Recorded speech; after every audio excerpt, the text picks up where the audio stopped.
Bien, buenos días a todos los que nos escuchan. Nuevamente estamos en nuestro segundo día de trabajos en cuarto coloquio de Patrimonio Bibliográfico en la Biblioteca de Colecciones Especiales Elías Amador. Es un placer para nosotros hoy contar con Natalia.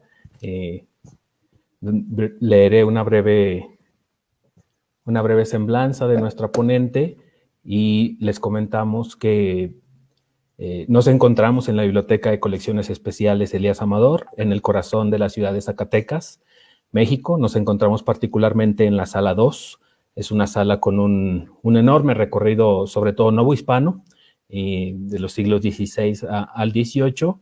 Y el objetivo es seguir hablando de patrimonio bibliográfico, el objetivo es seguir construyendo puentes, diálogos, comunicación entre diversos investigadores, entre diversas voces, que nos permitan acercar desde diversas lecturas también a lo que entendemos como patrimonio bibliográfico, discutir, el coloquio es eso, discutir, intercambiar opiniones, intercambiar líneas de investigación e inclusive, como ayer sucedió con la doctora Marina, generar nuevas sociabilidades en torno a lo que entendemos como patrimonio bibliográfico, como historia del libro, como historia de los impresos. Los temas son amplios y el discurso es amplio. Bien, para esta segundo día de trabajo, pues contamos con Natalia Villaurriza. Ella es graduada en Historia con el Premio Extraordinario por la Universidad Autónoma de Barcelona. Tiene un máster en Historia de la Monarquía Hispánica en la Universidad Complutense de Madrid. A finales del 2019 ingresó nuevamente a la Universidad de Barcelona para iniciar el doctorado sobre la imprenta y el comercio del libro en la Cervera, 1717-1842. A lo largo de su formación académica, pues se ha especializado en la historia de la edición, los privilegios de la imprenta y el comercio del libro.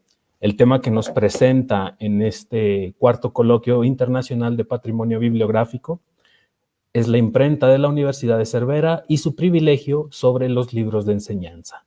Sin más de mi parte, pues cedemos los micrófonos a Natalia. Adelante, Natalia. Gracias. Muchísimas gracias. Voy a compartir pantalla.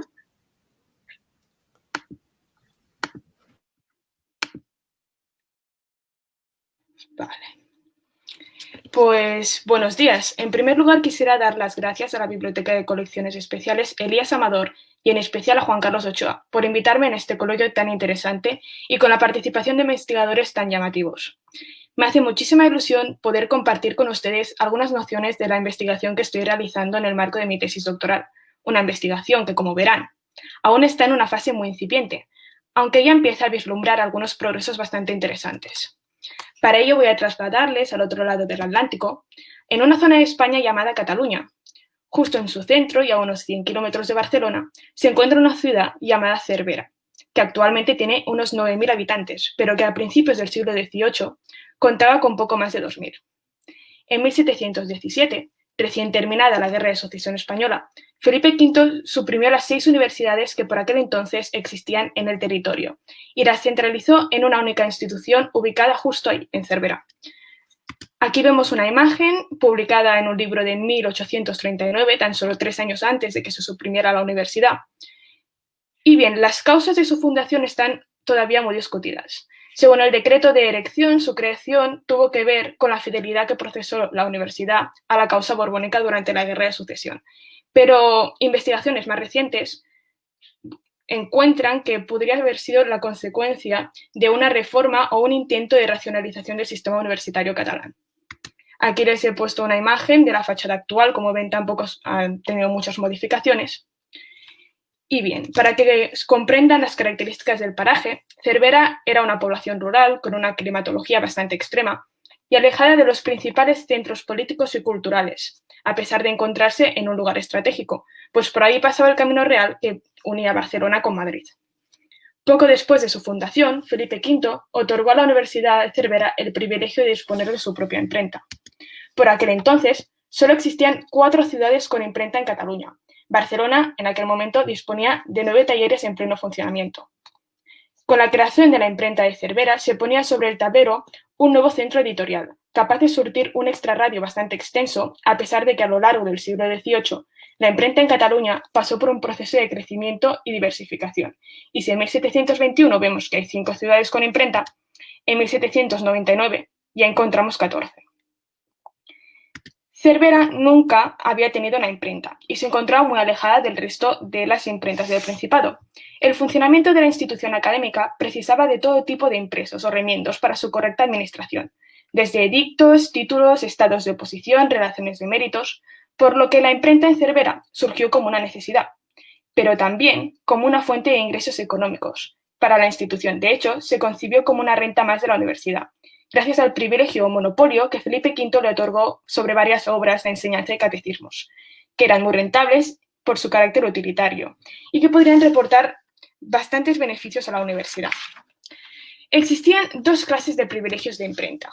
Por un lado están los más conocidos, que eran los que solicitaban los autores, impresores o editores de una obra concreta, a la que habían invertido una cantidad bastante considerable de dinero, para poder así evitar la competencia desleal.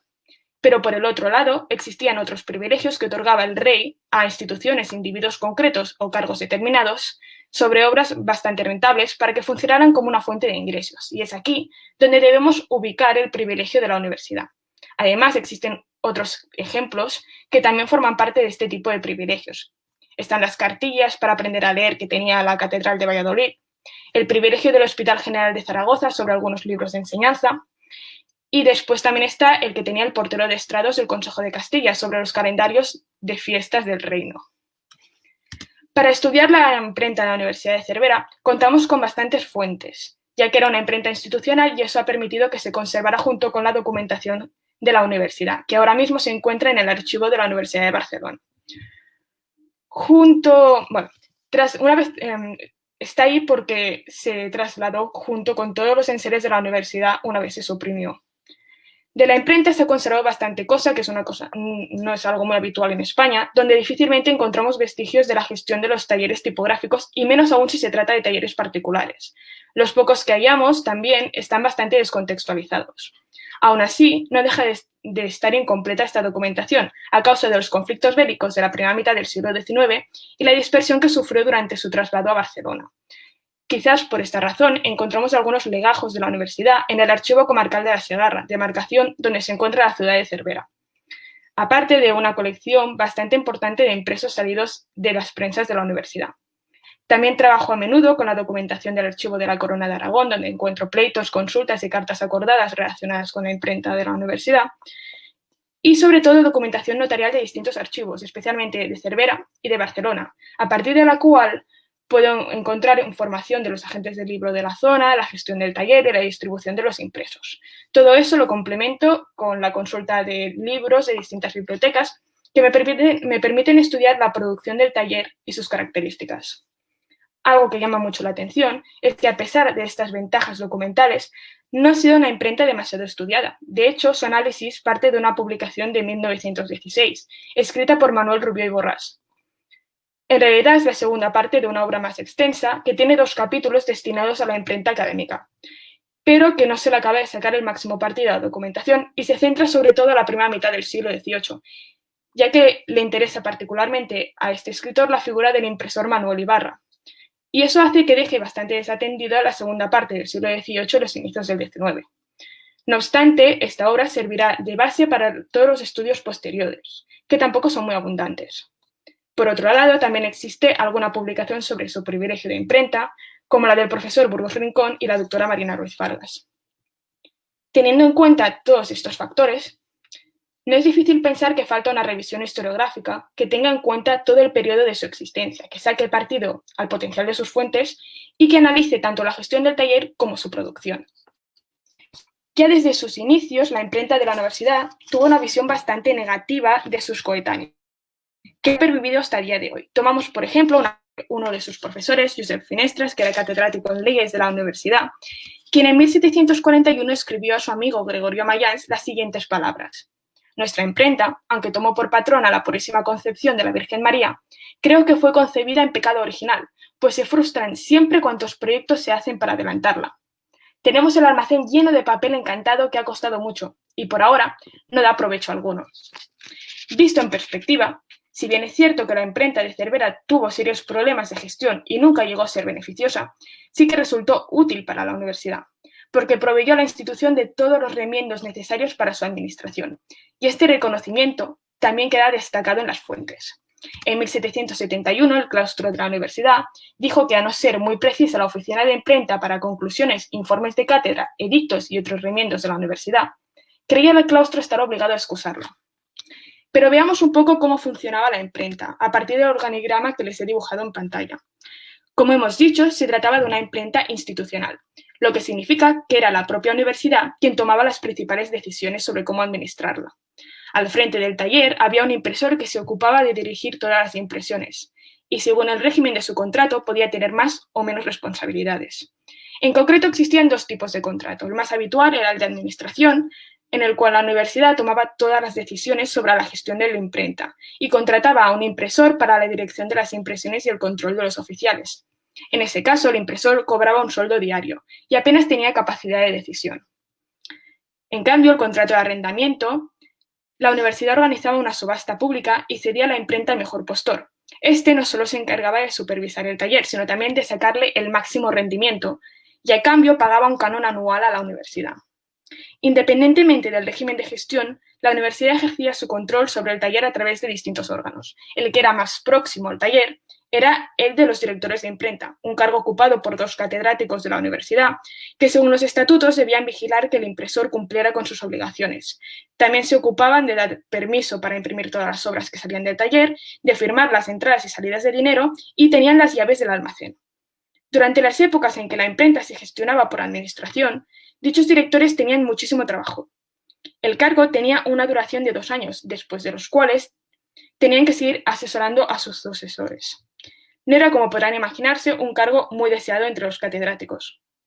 A partir de 1778, se decide colocar a un único director ajeno al cuerpo docente, aunque supervisado por un catedrático superintendente.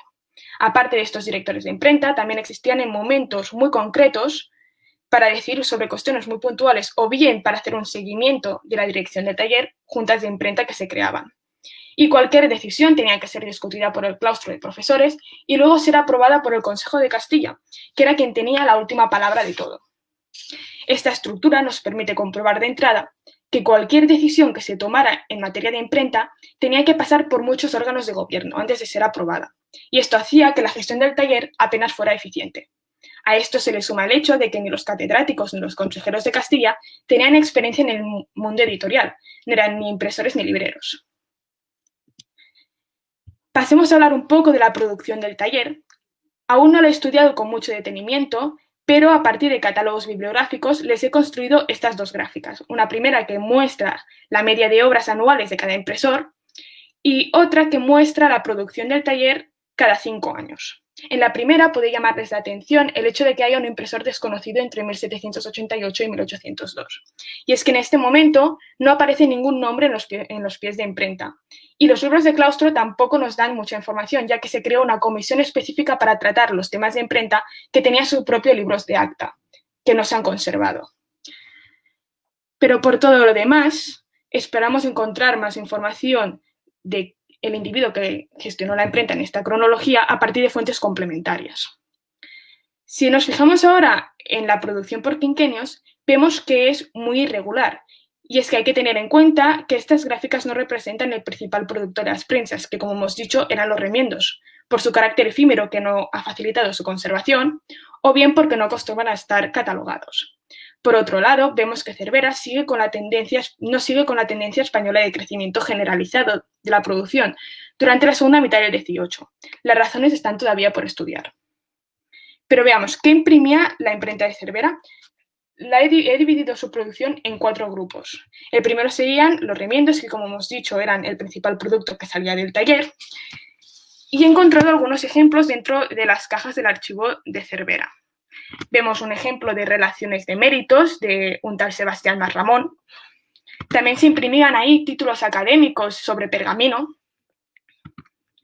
comprobantes de matrícula, invitaciones para actos académicos, concretamente es una invitación para asistir a la repetición del bachiller Esteban Riero y otra para invitar a la procesión de Jueves Santos organizada por los estudiantes de cánones y leyes. Vemos un ejemplo de calendario de días festivos. E incluso el documento más diminuto podía haber sido impreso por la universidad, como este ex libris que se encontraba en la cubierta interna de los libros de la biblioteca. Sabemos que la universidad no solo se ocupaba de imprimir los remiendos para la propia institución, sino también por los pueblos de alrededor, ya que se ha conservado un ejemplar de cada uno de los impresos que se imprimieron en 1832. Y vemos ahí cómo hay remiendos para los pueblos de alrededor, ya que eran documentos que se necesitaban para cualquier administración. Y de hecho la importancia de este tipo de impresos ha sido estudiada de forma reciente y puesta en relieve por Chevy Campopi. También encontramos obras menores de carácter popular, y ahí llama la atención de que apenas exista literatura de cordel o relaciones de sucesos. La mayoría son estampas, como esta que hay en pantalla, gozos, novenarios, hagiografías. Por otro lado, también se imprimían, obviamente, ediciones de mayor entidad. La universidad editó por ella misma muy pocas obras de este tipo, solo los estatutos y alguna proclamación real o exequias reales. Los catedráticos tuvieron que costear la edición de sus propias obras, pero sí que es cierto que la universidad intentó promover la publicación de algunos docentes para incrementar el prestigio de la institución. Desde un principio se intentaron suavizar las trabas burocráticas asociadas al proceso de publicación. La universidad podía imprimir sin acudir al Consejo de Castilla conclusiones, edictos e impresos pertenecientes a la institución, y además contaba con el mismo privilegio que la Universidad de Salamanca para imprimir dictados académicos con tan solo la licencia del cancelario y del claustro. En 1745, el claustro decidió no cobrar nada a los profesores para la impresión de sus materias, únicamente el papel y el trabajo de los oficiales a un precio muy moderado, asumiendo ella misma el gasto de tinta, el gasto de letra y cualquier otro gasto que hubiera. En 1749 propuso pedir al Consejo de Castilla una ayuda de costa para los catedráticos que se animaran a publicar sus obras. Y a pesar de todos los incentivos, muy pocos fueron los profesores que hicieron uso de estas ventajas. Aquí vemos una obra impresa por Josep Finestres, que es el catedrático que antes hemos mencionado. Y para acabar están las obras de privilegio. El privilegio incluía un total de 30 títulos, desde la cartilla para aprender a leer y el catecismo más rudimentario, a obras de gramática como la de Antonio de Nebrija, más bien latinos, de Virgilio, Cicerón, Horacio y Marcial. Dicho privilegio se concibió como una renta más de la universidad, y en un principio se suponía que debía ser beneficioso al tratarse de obras mayoritariamente breves, fáciles y rápidas de producir, y muy demandadas por su carácter utilitario. Sin embargo, su gestión requería de un doble esfuerzo logístico. Por un lado, había que satisfacer desde un único taller la alta demanda de estos impresos, es decir, se necesitaba suficiente capacidad productiva. Y por el otro, se debía asegurar su distribución por todo el territorio. La universidad se sirvió de estancos situados en las principales ciudades del Principado, desde donde se podía comprar los títulos a un precio tasado. Aquí vemos los estancos que por ahora he logrado identificar, probablemente habrán muchísimos más. Algunas veces estaban llevados por libreros, en otras ocasiones se buscaba expresamente personas ajenas al mundo del libro, como boticarios, pintores o sastres. Y en 1775 se aplicaron una reforma a través de la cual se suprimirían los estancos y se crearían únicamente 3 almacenes para centralizar la distribución. Pero esta reforma solo estuvo vigente un año. En sí se volvió un sistema de estancos. Este cartel con la tasa de 1757 es un ejemplo de los carteles que se colgaban en las tiendas donde se vendían estas obras en un lugar visible. A pesar de que a priori se pensaba que el privilegio sería muy beneficioso para la universidad, la verdad fue todo lo contrario, y ya en la época se achacó toda la culpa a las numerosas y constantes falsificaciones que se experimentaron. Antes de que la universidad gozara de este privilegio, estas obras eran masivamente impresas y distribuidas por los libreros e impresores del Principado. El gremio de libreros, por ejemplo, tenía cierto privilegio indirecto sobre algunas de ellas, y su venta representaba una parte sustancial de sus ingresos, tal como demuestra el profesor Burgos Rincón en un artículo donde analiza el impacto que tuvo el privilegio sobre el gremio de libreros de Barcelona. La Universidad de Cervera no empezó a ejercer seriamente su exclusividad hasta 1726 y 1729, cuando hizo un inventario y posteriormente compró los libros de privilegio que se hallaban en las librerías e imprentas de Barcelona y Gerona. Esta decisión tuvo dos razones. La primera es que se intentaba controlar toda la producción existente. Y la otra es que la universidad buscaba tener un stock inicial con el que iniciar sus ventas. En este proceso ya empezamos a ver las reticencias del gremio y la lucha legal que se inició para dejar sin efecto el privilegio de la universidad. Muchos impresores no estuvieron dispuestos a perder una parte tan sustancial de su negocio, por lo que optaron por seguir imprimiendo los libros de privativa, copiando las características de los impresos de la universidad, poniendo el mismo pie de imprenta y obviamente vendiéndolos como si fueran impresos de la universidad. Se trataba de una empresa muy arriesgada, pero que si salía bien podía llegar a dar muchísimos beneficios. Y realmente las falsificaciones fueron masivas. Les voy a mostrar algunos ejemplos. He marcado con una manecilla las ediciones legales. Aquí vemos que la edición legal solo se ha conservado su portada, pero tiene otras características que nos confirman que realmente es la obra legal. La otra tiene marcas de propiedad, pero esto no es un criterio que debamos seguir para identificar una obra legal o ilegal, ya que las dos se utilizaban de la misma manera. Otras que no se parecen tanto a los originales y otras, en cambio, que se parecen mucho entre ellas. De hecho, si quitásemos la imagen de la Inmaculada, podrían confundirse entre sí, aunque hay algunas diferencias tipográficas. Pienso ahora mismo en la R que hay justo encima de la imagen, tiene alguna diferencia entre sí. Aquí vemos un ejemplo de cómo una misma edición podía ser falsificada varias veces. Vemos un ejemplo de falsificación a la derecha, bueno, a la izquierda, que se parece muchísimo si le quitamos la imagen de la Inmaculada, y otra que no se esfuerza tanto en parecerse a la original.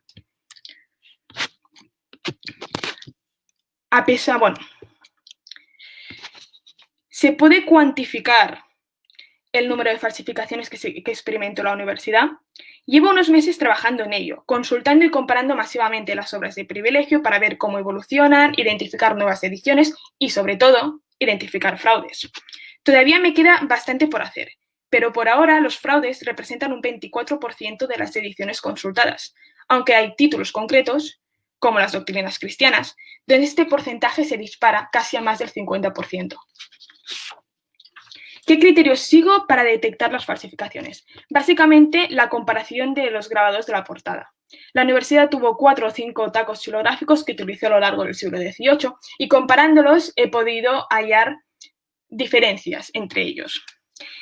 Vemos como la manecilla vuelve a ser la que marca la imagen correcta. Vemos algunas que están bastante bien hechas, que de hecho si no tuvieras un ejemplar legal al lado para compararlo, o bien conoces muy bien cuál es el grabado original, puede llegar a confundirse fácilmente. Otros que, en cambio, no es original. Este sí que fue el grabado más utilizado a lo largo del siglo XVIII. Y vemos que hay dos manecillas. Y es que tengo la teoría de que se trata de un mismo taco xilográfico desgastado o bien picado adrede. Tengo que consultar a un experto, pero realmente las diferencias son mínimas y solo cambia la cara de la Inmaculada. Quizá ella podría resolverme esta duda. A ver si puedo sacar una conclusión pronto. Aparte de los grabados de las portadas, también existen otros signos que la universidad utilizó para distinguir los ejemplares legales. La doctora Marina Ruiz Fargas, de la Biblioteca de Reserva de la Universidad de Barcelona, descubrió que la universidad utilizó una filigrana con la imagen de la Inmaculada entre 1739 y 1744. Yo he encontrado el contrato con el papelero Isidro Florensa, a quien la universidad otorgó el monopolio de la provisión del papel durante 5 años. Entre las condiciones que vemos en dicho contrato se especifica el precio de las balas, su calidad y también el tipo de papel que debía proveer. En concreto, debía proveer 2 tipos de papel, uno con las marcas del molino de impresiones y otro específico para las obras de privilegio, donde debería representarse en la filigrana las armas de la universidad, que era la Inmaculada, y solo podía venderse a la universidad. De hecho, se establecía una penalización económica si el papelero incumplía esta cláusula. Y es que La voluntad de la universidad es que esto sirviera como signo o como criterio para identificar fraudes o bien para dificultarlos. Asimismo, la universidad usó distintos sellos para marcar las obras legales, como este de la imagen, que solo se utilizó durante los primeros años, y este que son letras griegas dispuestas de forma aleatoria. Este sí que se utilizó bastantes años, al menos 30. Después, ya más tarde, se utilizaron frases completas en griego o en hebreo, aprovechando que pocas imprentas disponían de fundiciones de este tipo. Realmente las falsificaciones fueron el principal quebradero de cabeza de la gestión de la imprenta universitaria. Las obras contrahechas eran más baratas y seguramente más accesibles que las legales. Por esta razón, los almacenes de la universidad siempre estuvieron llenos, hasta el punto de que en varias ocasiones los directores de imprenta tuvieron que retirar algunas resmas que se habían podrido, como en 1773, donde se explica que, en atención a los pocos libros de privativa que despacha esta Real Universidad a causa de los muchos que corren de fraude y se venden a menor precio, va llenándose el almacén de impresos con atraso de los caudales de este ramo, y algunos de ellos se pierden en el mismo almacén. De modo que, de pocos días a esta parte, se halló porción de impresos consumida por su fetor y hediondez, y fue preciso echarles fuera. Al público le era indiferente comprar una obra legal que una fraudulenta. Al fin y al cabo, su contenido era exactamente el mismo. Incluso ni los propios revendedores sabían en muchas ocasiones si lo que estaban vendiendo era una obra legal o falsificada, como ocurrió en 1762 a unos individuos de la ciudad de Ripoll, se lo ubico en el mapa, contra quienes la universidad mantuvo un largo pleito por haber vendido obras contrahechas. Ellos alegaron que las habían adquirido en ferias de Olot y Vic, y que desconocían que se trataban de obras ilegales. Para solucionar el problema de las falsificaciones, la universidad implementó varias medidas y creó distintas comisiones. Entre las acciones que llevó a cabo, vemos que publicó distintos edictos, abajó los precios de los impresos para que pudieran competir con las obras fraudulentas, nombró varios agentes repartidos por todo el territorio para perseguir los fraudes. En la década de los 60, los comisionados fueron los libreros de Cervera, quienes, acostumbrados a encuadernar las obras de privilegio que salían de la imprenta, conocían a la perfección sus características. Y después estaba el uso del privilegio para vender. Para comprender este punto hay que explicarlo de forma un poco más detallada. Los privilegios de imprenta solían otorgar la exclusividad para vender e imprimir obras determinadas. Desde sus inicios, la universidad solo hizo uso del privilegio para imprimir, dejando que los libreros y otros agentes pudieran revender las obras libremente. En 1764, el claustro ya habló de la conveniencia de usar también el privilegio de venta, para que solo la universidad o las personas que tuvieran su licencia pudieran vender las obras de privativa. Esta medida no se aplicó hasta 1779, cuando la universidad, dejando el plazo de un año para que los libreros pudieran vender las obras que tenían en sus librerías, empezaría a confiscar las que sobraran y penalizaría a los que los retuvieran. Los fraudes no fueron la única causa de la poca rentabilidad del privilegio. También existía un problema de gestión por parte de la universidad. Recordemos que los catedráticos y los miembros del Consejo de Castilla no eran ni impresores ni libreros. Además, se destinaron muchos esfuerzos en vano para controlar los fraudes. Cada 2 por 3 se proponían nuevas medidas que no llegaban a ninguna parte, y se invirtieron muchos caudales y esfuerzos en su persecución. La mayoría de las medidas que se implementaron desde la universidad imponer un control todavía más estricto contra los fraudes, lo cual a la larga provocaba que los afectados, queriendo escapar de estas medidas restrictivas, tenían todavía más prácticas fraudulentas y acababa siendo todo un círculo. El privilegio duró hasta al menos 1802. Queda por ver cuál fue su desenlace, aunque sospecho que con el privilegio que se otorgó a la Real Compañía de Impresores y Libreros de Madrid sobre libros de este tipo, como por ejemplo la Gramática de Nebrija. Durante los años que estuvo vigente, sufrió algunos obstáculos, y la mayoría de ellos ocurrieron casi de forma coetánea, como las medidas liberalizadoras del reinado de Carlos III, que perjudicaron a los privilegios de imprenta, aunque en un principio no afectaron a la universidad. También estuvo la expulsión de los jesuitas y la consecuente prohibición de enseñar con obras de estos autores, ya que la mayoría de obras de privilegio estuvieron escritas por miembros de esta congregación, y después la Real Cédula de 1768, que obligaba a que la enseñanza fuera en lengua castellana, y eso redujo bastante la oferta de la universidad, ya que las obras en catalán representaban un porcentaje bastante elevado de las obras de privilegio de la universidad. Pasemos ya a las conclusiones.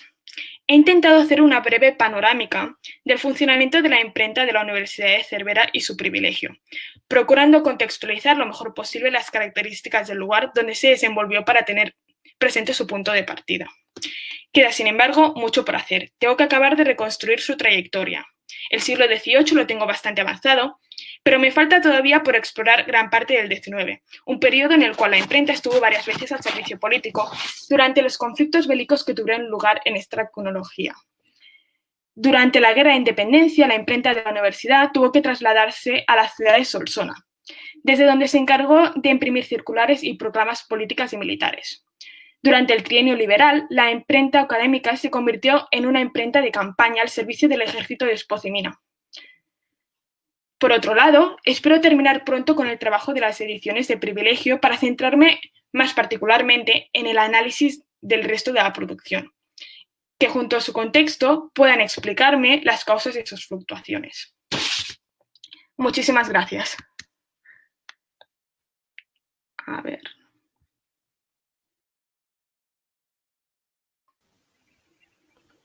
Muchas gracias, Natalia, por lo que nos has compartido. Muy interesante.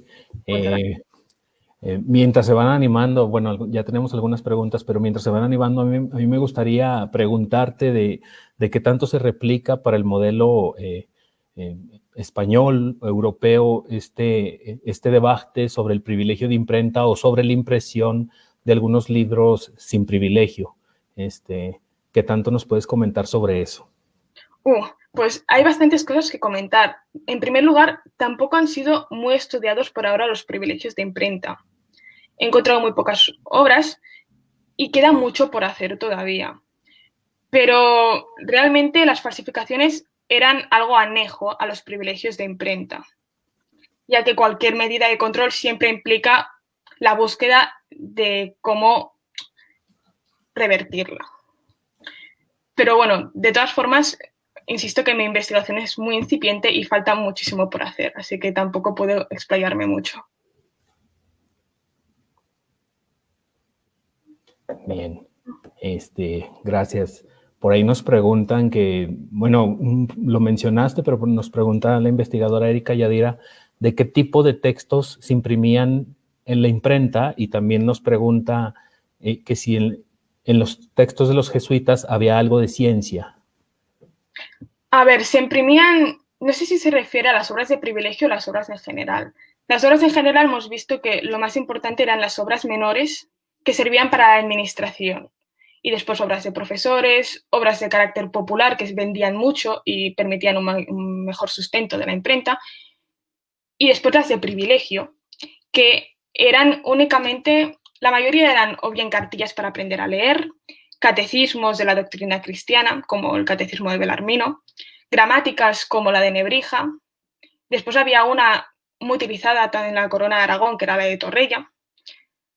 Había las obras clásicas como la de Virgilio, Horacio, Marcial, Cicerón. Y únicamente lo que son obras más complejas estaba las instituciones de Justiniano, pero no habían obras de carácter científico, porque de hecho tampoco se impulsaron mucho las ciencias desde la Universidad de Cervera, una universidad básicamente escolástica, que no se promovieron mucho el estudio de las ciencias más allá de la medicina, aunque desde de una forma muy poco práctica, que fue siempre una crítica que se le achacó. Bien, interesante. Nos están llegando cada vez más preguntas. Nos preguntan si los gastos de letras eran parecidos al cobrar al mandar un telegrama o era por los derechos de autor de los tipos. No acabo de comprender la pregunta. ¿Si puedes reformularla de otra forma? Bien, mientras la reformula, te preguntamos otra. Que si te encontraste por ahí algún incunable. No, porque la imprenta empezó a emerger en el año 1721. Por lo tanto, sí que habían incunables en la biblioteca de la Universidad de Cervera, pero en la imprenta difícilmente encontraríamos uno. Y bueno, nos pregunta también Guadalupe, si había falsificaciones. Bueno, lo ha señalado, pero si había falsificaciones en la universidad. Sí. Bueno, en la propia universidad sí se falsificaron. Sí, supongo. A ver, sí que sé que hubo una polémica con un impresor que de hecho fue arrendatario y por lo tanto era él quien gestionaba el privilegio de imprenta. Entonces, buscando los mayores beneficios, quizás sí. A ver, tampoco puedo confirmarlo, porque hay que ser objetivo con las fuentes, pero quizás sí que hubo algún trapicheo. Lo que sí que hubo fue algunos estanqueros que vendieron también obras falsificadas para ganar más dinero. Y de esto sí que lo tengo bastante documentado. Bien, interesante. Esperamos que reformulen la pregunta eh, que nos han comentado. Creo que bien interesante.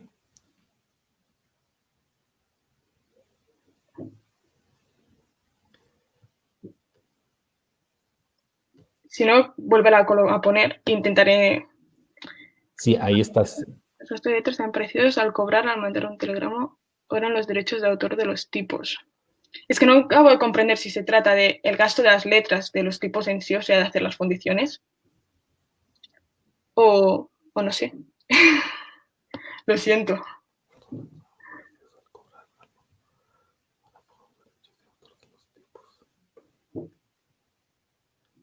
No lo comprendo, perdón. Bien. Bueno, sí, pregunta difícil. Bueno, si no la reformula Natalia, pues es bien interesante todo lo que nos ha señalado. Evidentemente yo trato de rescatar siempre como los estudios de caso de cada casa impresora, inclusive de cada impresor, y eso es bien importante. Ya la reformuló. A ver, te la leo. Al hablar de las impresiones que hacían para los profesores, ¿mencionaron algo sobre los gastos de las letras? Vale. A ver, solo habían de pagar los gastos del papel y del trabajo de composición, pero el gasto de la letrería siempre lo asumió la universidad y de hecho se renovó bastante a menudo. Sí que hubo un profesor que buscó particularmente letra griega para sus impresiones y en este caso sí que tuvo que comprarla él y la tuvo que comprar en Madrid, pero es el único caso puntual que he visto. Oh, muy bien. Nos pregunta también Luis Ángel Bellas, ¿qué papel figuraron las mujeres en la imprenta de Cervera?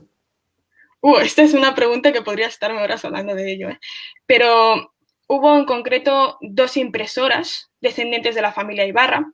Una fue María Antonia Ibarra, que era la viuda de Manuel Ibarra, y la otra su hija, que permaneció soltera.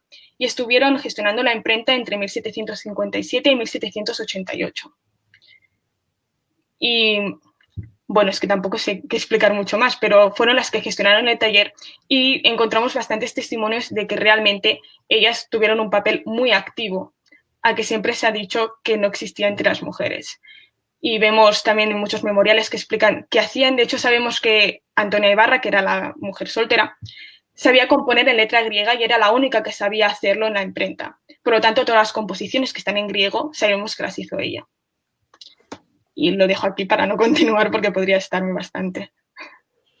Bueno, la historiografía tradicional no rescataba esta idea de que las mujeres podían ser componedoras o cajistas dentro de la imprenta, pero yo creo que cada vez nuevas investigaciones como la tuya están planteando estas posibilidades, ¿no? Evidentemente considerarlas como operarias de la imprenta, y es algo que enriquece muchísimo el diálogo en torno a una nueva historiografía que se está hablando sobre las imprentas en Europa, en la Nueva España y en diversos lugares, y eso es muy interesante. Claro que sí, además es que las imprentas eran un negocio familiar al fin y al cabo, donde todos los miembros colaboraban de un modo u otro.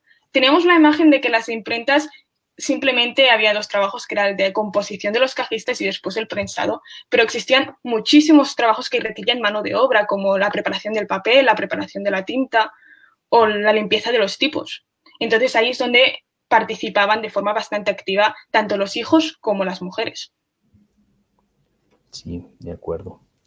Pues bueno, Natalia, esta es como la parte sustancial para mí del coloquio, el intercambio de preguntas y respuestas. Al parecer ya no hay, entonces ha sido rico ese intercambio. No me resta, Natalia, más que agradecerte que nos compartas todo tu conocimiento, que, miren, ya llegó otra pregunta, entonces me detengo con los agradecimientos. ¿Cómo te diste cuenta del problema de las falsificaciones en la imprenta de Cervera? A ver, yo supe de ellas a partir de la bibliografía. Lo que sí que estaba por ver era el verdadero impacto que había detrás suyo, porque nunca se habían buscado todas las ediciones que tuvo la Universidad de Privilegio, ni tampoco se había ido biblioteca por biblioteca en búsqueda de las falsificaciones.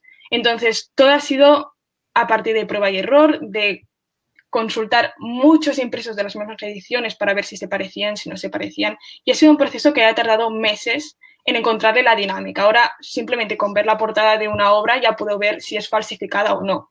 Pero en un principio todo era mucho más lento y lo ponía todo en duda. ¿No? O sea, obras que claramente ahora veo que son legales, decían, es que tiene como una letra que no me acaba de dar el peso. Entonces, era complicado.